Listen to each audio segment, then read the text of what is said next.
DG Stéphane Balamwange Congo ya Lumumba Congo Tafachi Beton Tango ekoki oyoyo Tango yangoyo ekoki Tolanda kango Papa Stéphane Balamwange Oh yeah. Messieurs, dames, encore un exploit dans la province du Kasaï oriental. Nous sommes précisément à Mbujimaï. 4 écoles construites par les ex-colonels que nous appelons aujourd'hui bâtisseurs sous les commandements du général-major Jean-Pierre Kassongo Kabwik. Chers compatriotes, je vous présente ces infrastructures de base pour nos enfants. C'est sous le haut patronage du président de la République démocratique du Congo, Félix Antoine Tshisekedi Tshilombo. Après séjour na biso na Lubumbashi, tozwaki pepo, tokiti na Kolwezi, et après Kolwezi, toye Mbujima et Mkolo lelo. Bande kunanga balandi. Nous sommes précisément d'abord dans la commune de Bipemba. Moko ya ba commune o ezalaka munene pe na bana ebele. La première école que vous voyez, c'est une grande école construite par le bâtisseur. Bande konabiso ba tongi école na ba norme oyo sengeli. 12 classes. Ba bureau ezali, ba banc ezali, bana bazotanga na ba conditions kitoko, pe bana bazane sengo ya kotanga bipai oyo. Musala munene oyo ba bâtisseur basali na 2 mois seulement, Batongi Biso, école Oyo.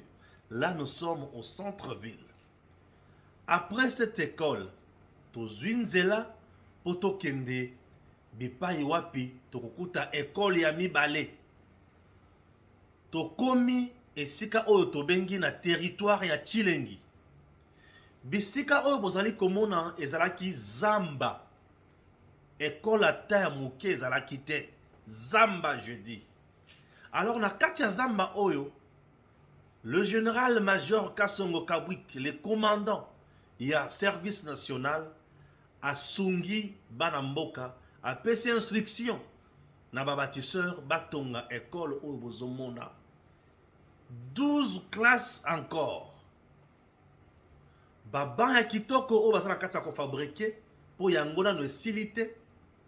Batie clôture toujours métallique et makamozo tamola kitoko baliko sala musala pe musala ezo kende malembe et sengo makasi na kati ya territoire ya Chilengi. C'est pour résoudre le problème ya bana oyo bautaka musika po baya kotanga bisika ya boye. Ce n'est pas tout. Deuxième école. Tolungo na territoire ya Chilengi. Tokie na territoire ya Miabi. Et là, tokomi na bisika oyo batongi école munene lisusu bapesi yango kombo ya Kalonji Mulopwe. Kalonji Mulopwe ezali école moko ya munene makasi po ete Kalonji Mulopwe ezali moko ya bato oyo bakenda sango na histoire politique ya mboka na biso.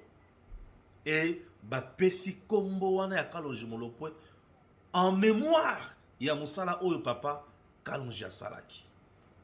Chers Congolais, une grande école, même modèle, construite par le bâtisseur, ex-Kuluna, sous le commandement Yamwana Mboka, Jean-Pierre Kassongo Kabwik, sous le haut patronage du chef de l'État Félix Antoine Tshisekedi Tshilombo, Toza na territoire Yamibale, Otobengi territoire Yamiabi. C'est un grand territoire à tel point que tokokaki kosuke la kaka wana te. Des raisons au epesi que batonga lisusu une deuxième école na même territoire ya Miabi. Là c'est du côté Boya. Tozwi nzela tokomi kuna. Batongi lisusu même école, même modèle. 12 classes. Baban bien équipé. Makamonyo sonakati et les enseignants na belève bazoze là-bas banda kelasi. Bozomona na ba territoire na biso bana babandaki kosala ba trajet ya milai. Mais lelo ba kosala trajet ya mokuse po balandela makambo oyo ndenge ezali po batanga pe malamu na esengo makasi. Et cette grande école ezali baptisée na kombo ya professeur Jacques Kazadi oyo azali papa ya Nicolas Kazadi na Miabi côté Boya. Voilà musala oyo babatisseur basali na kati ya province oyo tobengi Kasai Oriental. Alors Kasai Oriental aujourd'hui, nous avons parcouru 2 territoires et pas yoapi na 2 territoires wana to trouver to kuti 3 écoles construites par le bâtisseur et une autre école construite dans la commune ya Bipemba et pas yoapi Esengo ezalaki makasi. Bande kolanga balandi, je vous laisse maintenant Boyo Kapé, Ndenge Joël Kitengi, asalaki ba commentaire na bekolo nyonso, bisika nyonso tolekaki, bomona ndenge ezalaki, pe bomona ambiance ndenge ezalaki na bana et makambo nyonso ezalaki kitoko mokolo lelo et ça nous a fait énormément du bien. Suivant. Mbote monsieur journaliste. Namoni yo awa expliquer biso école oyo toali komona oyo bino nde mutu botongi yango. Biso mutu tonyango monsieur journaliste ngai obando benga Zembe na kiankina sana kisasa kikuluna a changer le na comme agent de l'ordre na comme bâtisseur de la nation yango muntu osala action o ba école yo to tonga biso no to tonga ngo okenda ikanya makasisi ba informer biso ba former biso ba laisi biso menuiserie na maçonnerie asko to bimi province Mbujima Kasai Oriental pour tout ça la pratique na yango to zaki na centre na grâce ya commandant service national na kweza ya mboka mokonza mboka ndi mutalongo biso na via mabe komisi biso lelo ba Jean de l'ordre Félix Antoine Chilombo Kisekedi. Merci mingi mokonza mboka. Merci na président de la République démocratique du Congo expliquer biso est-ce que na service national banyoko la cabino to bosala ka musala malamu est-ce que boza ba salari na service national to sa musala malamu na grâce à service national ne tozoyeba musala po toyebaki musala te na kisasa na grâce ya service national toyebi musala tokomo tonga bekol toyeko na menuiserie bekol oyo botongi ezaka moko to misusu ezali totongi bekol na village Mukompa totongi na Katende totongi na Boya totongi papa na commune na Bipemba bekol ezali tosali daba a tobimi nde siko na Mbujima po to andosala pratique oyo tozwaki na centre bazole salaire monsieur journaliste baya na service national ba former bango ba koma pe lo la biso banani baya baninga na nga bakulu na baya po biso nde ba jeune mboka mutotonga mboka na biso yana batu musute ba tonga mboka biso nde ba jeune mboka nde totonga mboka nini zolo bana président de la République. En tout cas merci mingi na président de la République nenga longo nga na via mabe a komisinga lelo salere kuna kina ndo futa mate nazaki na via mabe bakanga kanga lelo ana komi calme na futa mambongo na nga na zana mwasi na nga na mwana za calme. Merci. Messieurs, dames, comme na mesana toujours koyebi sabino, nous sommes dans la province du Kasai Oriental et dans le territoire de Tshilenge. L'endroit que vous voyez, avant l'école Oyo existait, il n'y avait rien à part la brousse. Et depuis général-major Kasongo Kabwik aye place Oyo, tala eloko Oyo bimi, école munene pour na bana ya territoire ya Tshilenge. Bravo na service national, bravo na Fachi. C'est une grande école. Toujours, il y a 12 classes. Alors, nase bazolo na pelouse, kalamingi te pelouse wana ekozala esika moko kitoko. Donc bana bana ko sakana na esika moko kitoko. Et bomoni bachepe clôture métallique, bazana kati ya ko lona yango bien et propre. C'est toujours les ex-colonna aujourd'hui bâtisseurs qui ont construit cette grande école. Nous sommes dans le territoire de Tshilenge, je vous rappelle. Alors, le Congo a besoin juste de la volonté. Biloko Aboye et Kobima sans problème. Une grande école. Ça fait beau, hein? Très beau. C'est la deuxième école que nous vous présentons aujourd'hui. Mbujimai. Vous voyez que je suis là. Je vous montre cette grande école. Voilà. Le président de la République démocratique du Congo, Félix Antoine Tshisekedi Tshilombo, avec le commandant, le général-major Jean-Pierre Kassongo Kabwik, font du bon travail pour les Congolais. Le vrai patriote au service de la nation congolaise.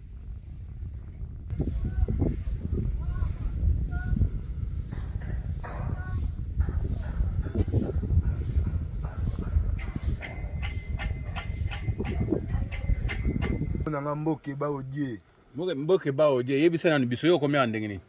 Bon bakangaki ngai bon na loyengi na Kisasa. Kotambola kaka di vacation. Yango leta kangaki ngai aye na ngai awa nazwi métier na mutu lelo nakomi maître ingénieur. Ah, comme maître ingénieur. Oui. Bino nde ba botongi école oyo. Oui. Botongi yango dans combien de temps? Totongi yango dans 2 mois. 2 mois. Oui. Misala nyonso bosanga dans 2 mois. Dans 2 mois. OK. Nini ko yebisa chef de l'état o le la commission mutu ya na société. Bon, on a participé na chef de l'état merci makasi. Parce que nazalaki individu lelo nakomi moto monene la société à l'état. Merci na Fati na ngai papa bana. Tosala musala pena oyo Kongo mobimezo monana na miso batu. Na pesi ba parents na mbote lelo ba parents na ba monanga na komi musala monene. Otindela bango pe lichocho. Na tindaka. Otindaka lichocho. Na tindaka mo lichocho. Basi balia lichocho ya musala oyo. Basi balia mo lichocho po na bota pe de bana mibale. OK. Merci. Okoyebisa nani na général major Jean-Pierre Kassongo Kabwik. Merci na Jean-Pierre Kassongo Kabwiki pour abattre la biso malamu. Tout normal, à s'occuper à biso très bien. Banda Ati à Z. Yango peut aussi aller musala na volonté. Ils sont là en train de travailler.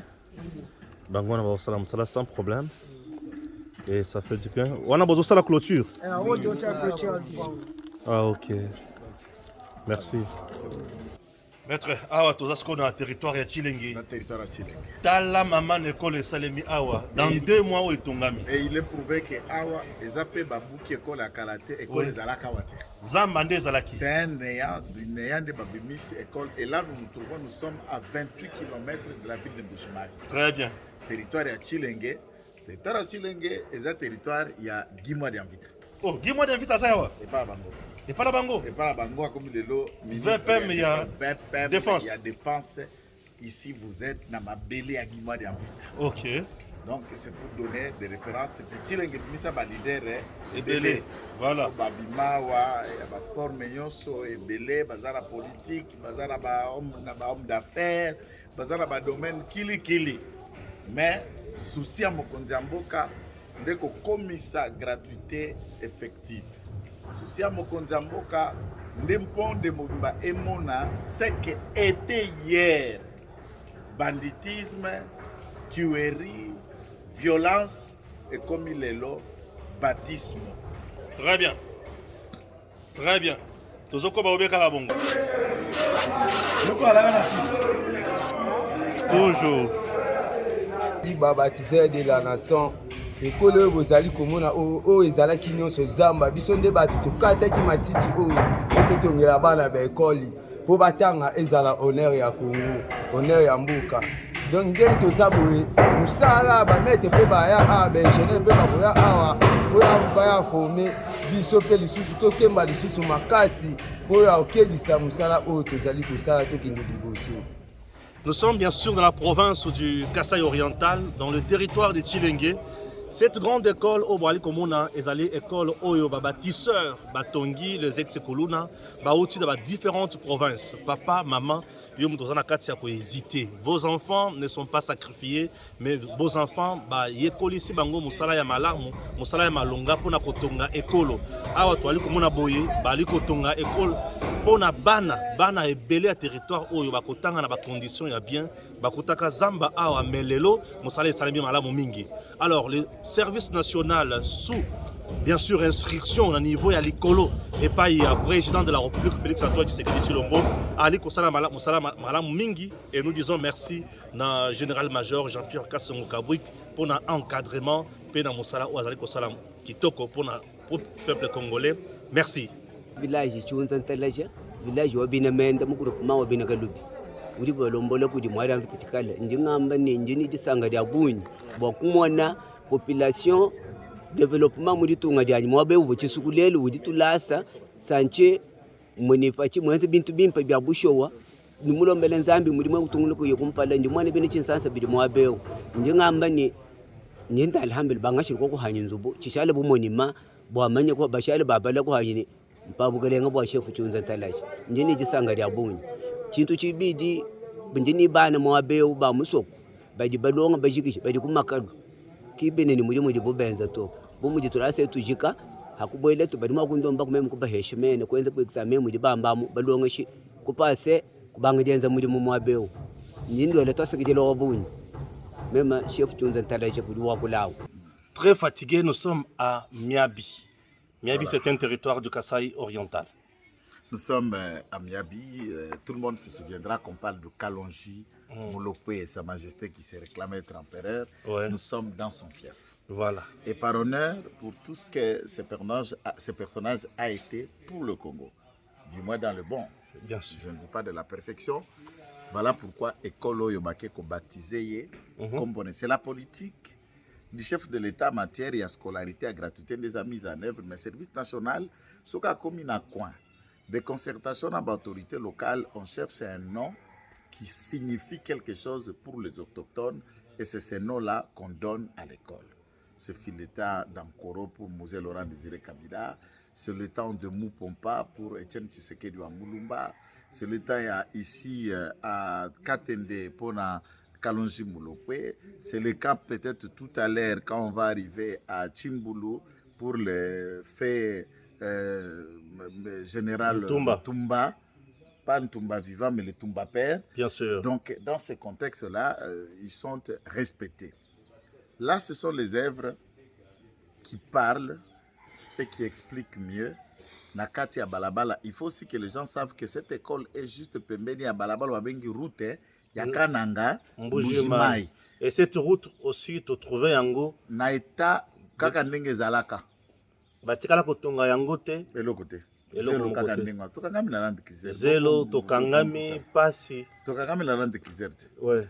Tokangami la lande kizer et bote loko penza pendate. Donc, nous pensons que Banso Bakongomani tous ont conscience. Tous ont conscience, et ça, c'est un beau bijou. Et c'est l'avenir de nos enfants. Ici, à Miabi, demain, Bakoya Kobima ba député, Bakoya Kobima ba Kalonji Molopé, comme il en était de l'époque, Bakoya ba Etienne Tshisekedi wa Mulamba, Bakoya Fachi Beton, Bakoya ba Kitenge, ba Stéphane, puisque sachant que tout ce que nous faisons aujourd'hui, Toza éternalité, un moment nous allons passer, mais la relève, on la prépare par la formation. Et la formation doit avoir un cadre décent, un cadre approprié pour former nos enfants. Voilà le cadre que nous constatons avec vous. Biso toza bato terrain. Biso bato terrain. Toye poto mona toza bato sima ya rideau te ko analyser makelele beka na Kinshasa wana sima caméra. Nous venons sur terrain. Ce que tolobeli bango balabala ba mona. Tobeli bango école ngana tovandi na si na école. Peut tozo tovandi l'école. Toza une école. Yango. Voilà. Il y a le secrétaire général Augustin Kabouy. Ah oui. Et pas il y a le ministre de Finance Nicolas Kazadi. Et pas il y a Tony Mwaba Kazadi. Ndé pas la bino toza. Et pas la bango. Très bien. Toujours dans le cadre de Moussa Nabiso, nous sommes toujours sur terrain. Ouais. Voilà. Awa toza toujours na Miabi, mais côté Moussous. Toza na Miabi, toleki suko Miabi toza côté à Boya. Mais Boya, c'est encore un autre regroupement, mais faisant partie toujours du territoire de Miabi. À ce côté, la école Mosusu, œuvre, il y a ex-Kuluna devenu bâtisseur aujourd'hui, mais institut OP, sa tata professeur Kazadi, oake comme même bon. Torobi Kazadi, a biso ministère de Finance, mais tata oyaye, puisqu'on est à Mabele, oya outela. Voilà l'œuvre de Fachi Beton, puisqu'on ne peut parler de la gestion de quelqu'un qui a Bilembo et Kolobako, Babengakango, monument. Tala bâtiment oyo, Obana Oba Kotanga, lobby pour l'avenir ya Congo. Et c'est la 4e école de notre descente aujourd'hui. Ndege ya résumé bino, Tobandaki na commune ya Bipemba, na ville ya Mbujimai toye kokende na côté ya mabele ya ministre ya défense que nous avons été na Miabi dans l'autre angle. Nous sommes maintenant na Boya, toujours na Mabi, 4 écoles ici na Mosala, il y a service national. Notons qu'il y a 2 autres écoles en cours de construction pour moi likambo balabala yari pont ekweyaki na ngambo kuna yakabe yakamwanga otokoko mape bokomona misala nini esalami wana na Mupompa ozali ezali pe groupement kaka na kati ya province ya Kasai oriental. Là vous avez suivi Toalaki na Tanganyika na Manono. Donc il faut maintenant champ il y a service national. Nous sommes que dans cet axe le Katanga est ici et il faut que le champ et le service national est comme une Équateur, est comme une Bandundu, est comme une Gemena, est comme une Gome, est comme une Nord Kivu et que ça devienne toute une entité qui embrase la situation à révolution, à développement et à construction, secteur après secteur. Et c'est comme ça que nous réussirons. Et nous avons décidé d'accompagner Makanisi Fachi Béton, c'est notre champion. Makanisi na peut accompagner bateau bazana makasi ya ko matérialiser makanisi na wana et comme en réalité lokola mon général major Kasongo Kabwik et ici ngai na lobala sefarabi tata ya ta ya pamba tokotambola na ye tokola kisa puisque musale zomonana. Tout le monde a l'ingakaba nommé place, moi on appelle ça les postes JT ou les entreprises qui bougent. Mais nommer quelqu'un dans un décombre qu'on appelle service national. Et là, c'est Koufa, et dit que là, c'est combo, mais motoya sekwisi, a kamori yango, a pesi yango le sous l'olenge, n'pe côté les misasu batata motu ndo boko monoyo. Bazonga sous lelo bakomi batu, bakomi kobala, bakomi zwali futi, bakomi ba ingénieur, bakomi ba bâtisseur, bamsu bakomi ko kumba train, bamsu bakomi ko bongisa train, kala mingi te. Service national ko mana ba train na ye. Pourquoi pas? Ba cargo peut ba via service national. Donc vous voyez que c'est une entité fiction et visionnaire et c'est pourquoi que nous avons tenu à aller encore pour honorer mémoire ya visionnaire ya service national. Mpe nzamba pe Fachi Béton makasi mpwete manda oyo ati alisusu misolo misengeri na service national ati alisusu makokio mabongi na service national mpwete tomona birembo ndenge komona nawa ekende liboso tala bino moko. Il n'y a pas de débat, il n'y a qu'une seule image oyo koloba 1000 mots yango moko. Baramboka ndeko Stéphane Balamange tango ekoki boko ko bako s'abonner to biso terrain de makambo. Terrain de makambo. Celui qui était avec nous le matin à Lubumbashi sera étonné même. Mais pas tout le monde na bango na tongo na Lubumbashi. Mais image bazo sala ba monter yango est vrai. Nous étions le matin à Lubumbashi, on est déjà depuis 10 heures à Mbujimai et peut-être demain, qui sait si on sera juste devant ta porte.